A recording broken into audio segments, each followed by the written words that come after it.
The most dangerous person who will ever hurt you is not a stranger. It is someone who already knows which chair is yours at the family table.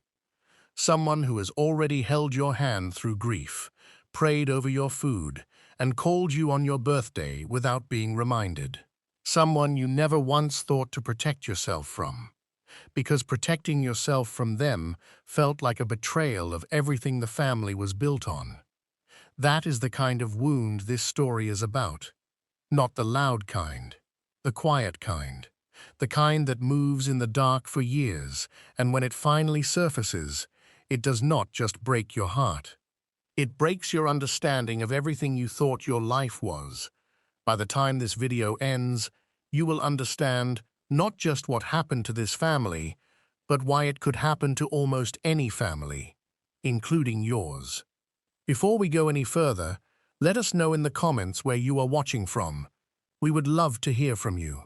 And if you have not done it yet, hit that subscribe button right now so you never miss any of our upcoming videos.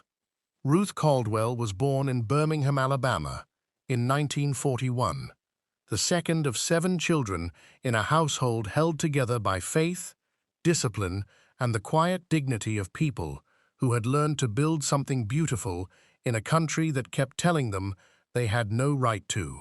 Her father worked 2 jobs and came home with his back broken and his chin up, because that was the only way a black man in mid-century Alabama survived, not just physically, but in spirit.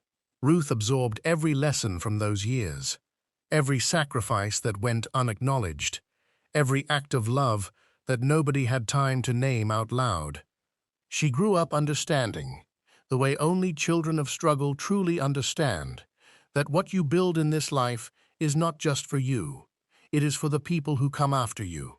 That understanding became the organizing principle of everything Ruth Caldwell ever did. She married James Caldwell in 1963, a soft-spoken man from Montgomery who had the rare gift of making every person around him feel that everything was going to be all right. In 1967, they joined the Great Migration and moved north to Detroit, arriving with 2 suitcases, $300, and Ruth's mother's Bible. Within 5 years, they had a house. Within 10, they had paid it off entirely.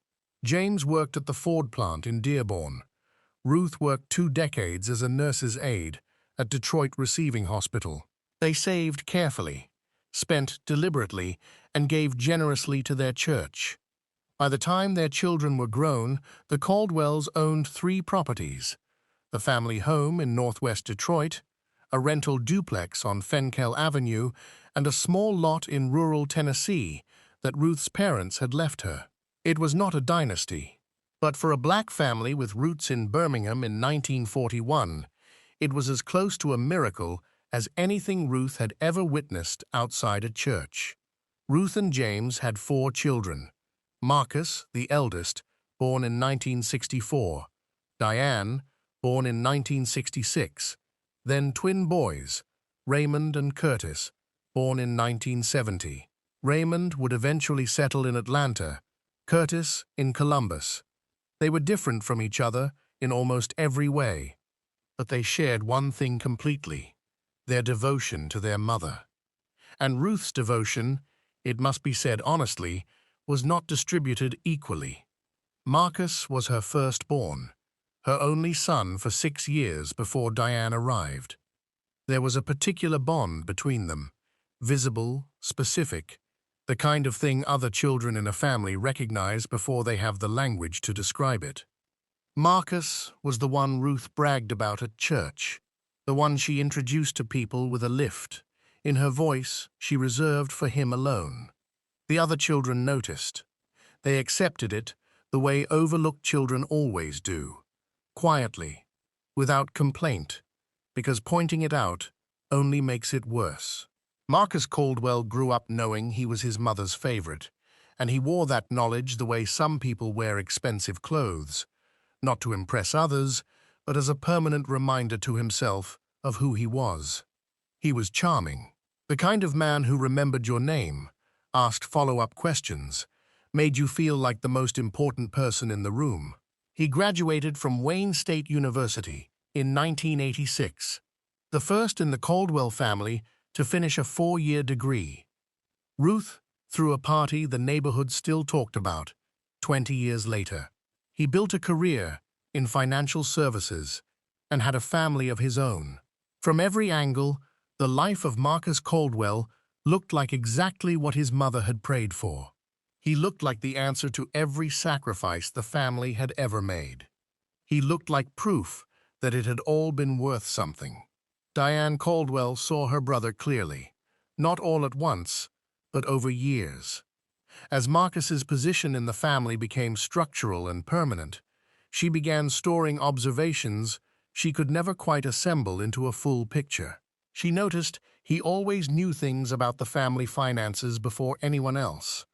That when James died in 1998, Marcus stepped into the gap so quickly that no one had time to ask questions. That Ruth, always sharp and independent, softened in a specific way around Marcus, deferring to him, trusting his reading of documents she had every right to read herself. Diane noticed.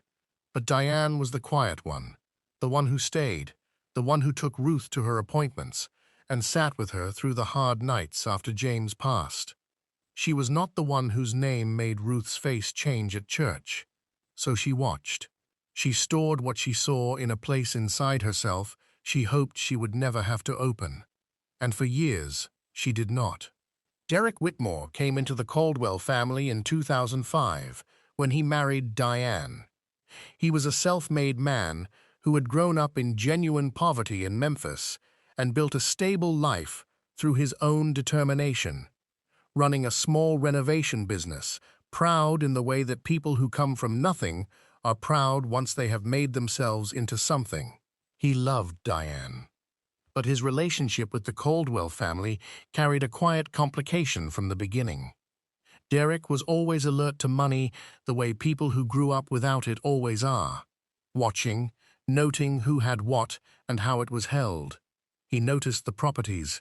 He noticed the income. He noticed the conversations that stopped when he entered a room.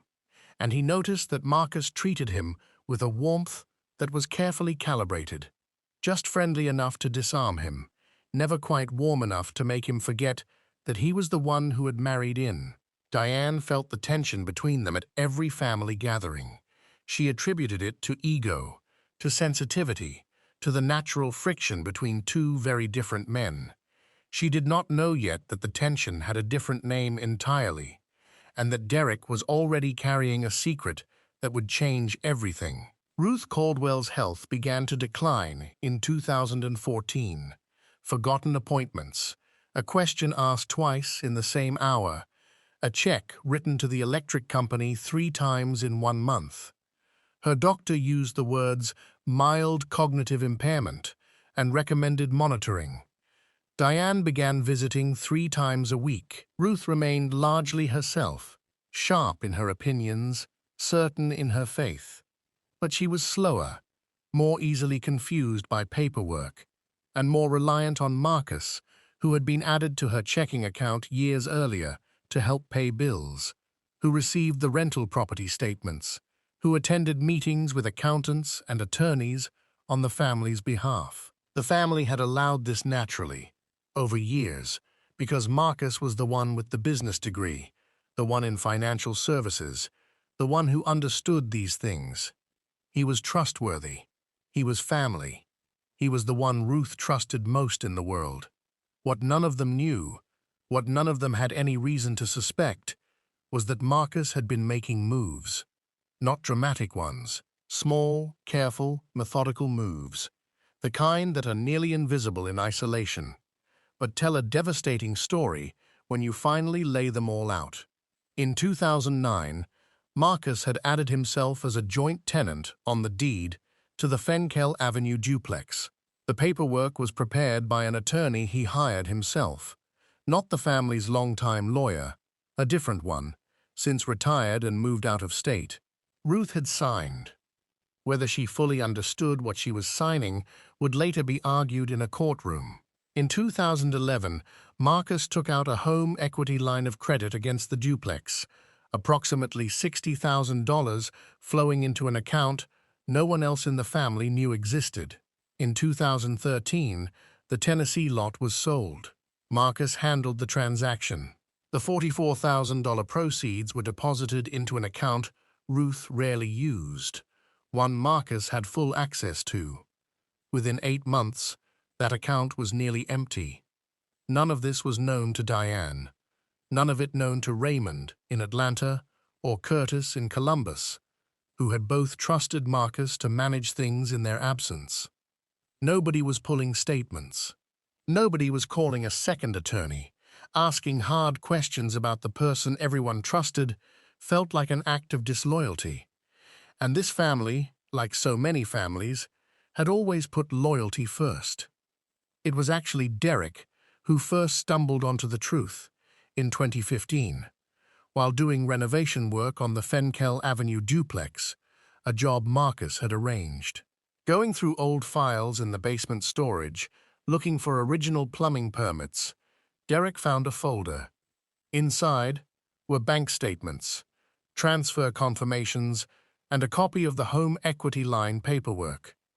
He stood in that basement and understood, with the particular clarity of a man who had spent his life watching people with power take things from people without it, exactly what he was looking at.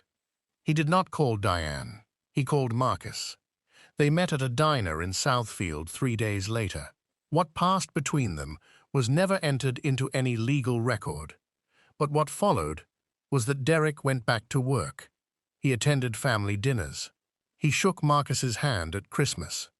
And for 3 years he said nothing to anyone, not to Diane, not to Raymond, not to Curtis. He carried that knowledge silently, and that silence had a cost that neither of them had fully reckoned with yet. The first real crack in the surface appeared in the spring of 2016. Ruth had a serious episode. Confusion significant enough that Diane rushed her to the emergency room at Henry Ford Hospital. The doctors updated her diagnosis. And in the weeks that followed, as Diane took a far more active role in her mother's affairs, she sat with the mail, opened the bank statements, and actually read them. What she found did not add up. The account balance was lower than it should have been. Transfers she did not recognize. She asked Ruth. Ruth replied that Marcus had taken care of it. She asked Marcus. He said he would look into it. Calm, reassuring, with the unhurried confidence of a man whose family had always simply believed him. Diane almost let it go.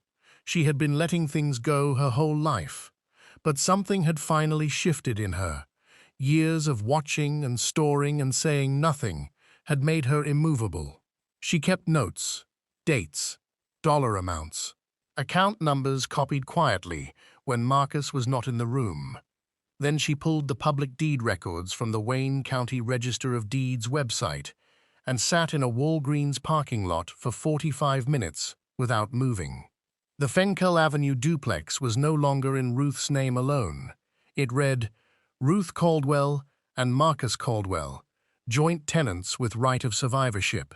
When Ruth died, Marcus would not need a will, would not need a probate judge, would not need to ask anyone for anything. The property would become his automatically, completely and entirely legally. Diane sat in that parking lot and thought about every reassurance her brother had ever offered, every patient explanation, every measured answer to every cautious question she had ever tried to raise. And she remembered something her mother had said so many times over the years that the family had stopped truly hearing it. Ruth used to say, "The enemy you do not see is the only one that can really hurt you." Diane had always believed her mother meant that spiritually, about doubt, about fear. She had never imagined Ruth was describing a man who sat at their own table.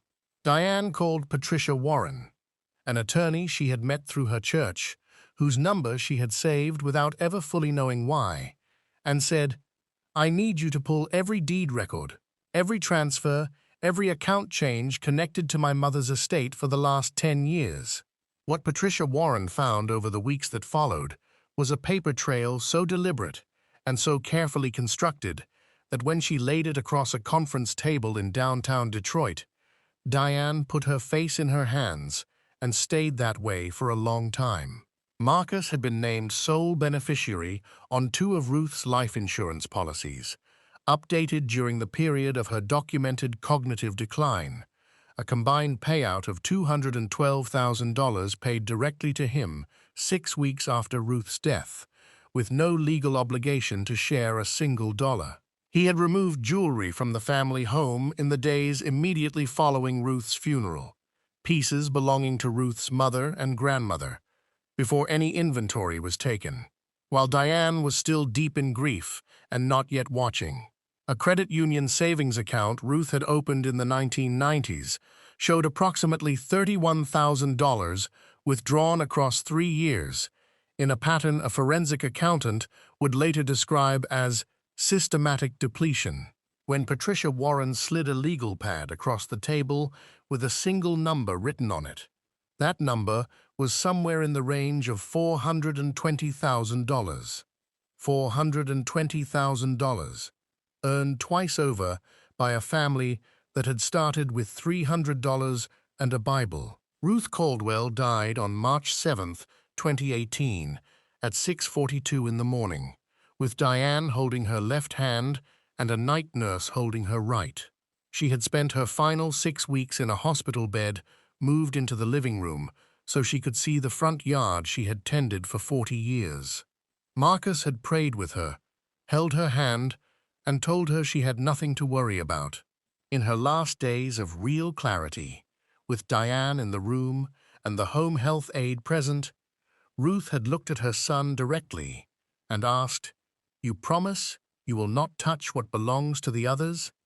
Marcus had replied, "Mama, I promise. Everything stays the way it is." Ruth nodded. She believed him. She died believing him. She went to God with that promise still resting in her chest, trusting the son she had loved most, to honor the family she had given her entire life to build. The will was read 11 days after the funeral. Ruth had divided everything equally among her 4 children, but the attorney explained that the will only governed assets in Ruth's sole name at the time of her death. The duplex had already transferred to Marcus automatically the moment Ruth passed. The equity line was a lien against it. The Tennessee lot had been gone for 5 years. Raymond had not even known it was sold.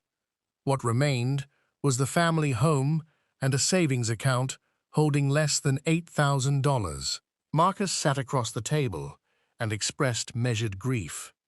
He said it was a shame how little remained. He said Ruth would have wanted the family to stay together. Diane looked at her brother's hands folded on the table and heard her late father's voice. A man who can look you in the eye and lie has practiced that look for a very long time. She left the office and called Patricia Warren before she had even closed the car door. The Caldwell family did not face the truth as a unit. When Diane flew to Atlanta to confront Raymond with the documents, he studied everything she brought, stayed quiet, and then said, "Diane, I hear you. But Marcus is still our brother." He did not dispute a single page. Curtis arrived at the same place by a different road, worried about a legal fight, suggesting Ruth would not have wanted this. Diane answered. She asked him directly, in front of witnesses, to leave our inheritance alone. He looked her in the eye and promised, "Do not tell me what Mama would have wanted." It took months before both brothers agreed to join the civil case. A family friend also came forward claiming Ruth had privately wanted Marcus to have more compensation for managing the family's affairs. Patricia Warren recognized that account for exactly what it was. Because when you have lived inside a family long enough, you know which story to tell, and precisely who to get to tell it for you. Then the evidence no one expected arrived, from the last person anyone would have predicted. In the fall of 2018, Derek Whitmore walked into Patricia Warren's office with a recording he had held for 3 years. He had made it at that Southfield diner in 2015 on his phone, the day he confronted Marcus after finding those documents in the duplex basement. Michigan is a one-party consent state. Recording a conversation you are part of is entirely legal. In that recording, Marcus discussed the duplex, the equity line, and the Tennessee lot in language that made unmistakably clear he understood exactly what he had done. He called the transfers what I put together. He said nobody was going to go looking, because that was not how this family worked. And when Derek pressed him, Marcus gave a short, quiet laugh and said, "Then I guess we will find out how much they actually love their brother." Patricia Warren sat with that recording for 2 full days before calling Diane. "Come in immediately." Diane drove to that office alone, put on the headphones, and listened to her brother's voice explain in calm, deliberate tones how he had arranged things so the family would not notice.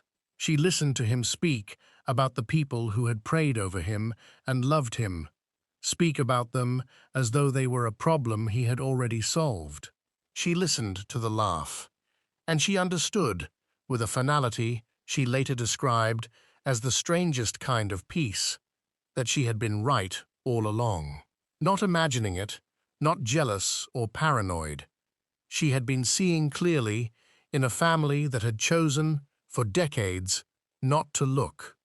Marcus Caldwell was convicted in February of 2021, 2 counts of financial exploitation of a vulnerable adult, 1 count of obtaining property by false pretenses, sentenced to 4 years, parolable after 22 months.